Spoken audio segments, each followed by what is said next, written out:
नमस्कार. बघा, असा क्वेश्चन रेशोचा फर्स्ट अनुपात, सेकंड अनुपात, थर्ड अनुपात आणि फोर्थ अनुपात असे क्वेश्चन खूप वेळेस पेपरला येतात.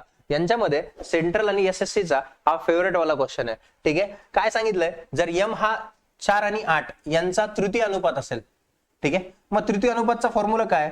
थर्ड अनुपातचा फॉर्म्युला आहे b²/a. ठीक आहे, म्हणजे हे a आणि हे माझं b. इथून मला m ची किंमत भेटणार b² म्हणजे 8 गुणिले 8 आणि a किती आहे? 4. 4 1 4, 4 दुने 8 म्हणजे 8 दुने किती रे? 16. m किती भेटलं मला? 16. त्याच्यानंतर n हा 2 आणि 4 आणि 6 यांचा कोणता अनुपात आहे?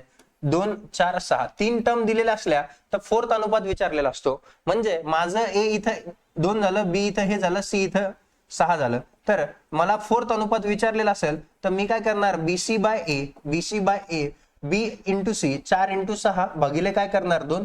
बे 1 बे, बे 2 4, 6 2 किती? 12.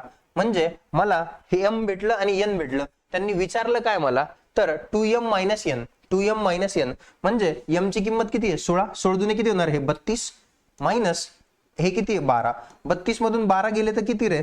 32 मधून 12 गेले तर 20 होता. 20. क्वेश्चन व्यवस्थित कळला असेल, क्वेश्चन व्यवस्थित आवडला असेल, चॅनलवरती नवीन असाल तर चॅनलला सबस्क्राईब करून घ्या.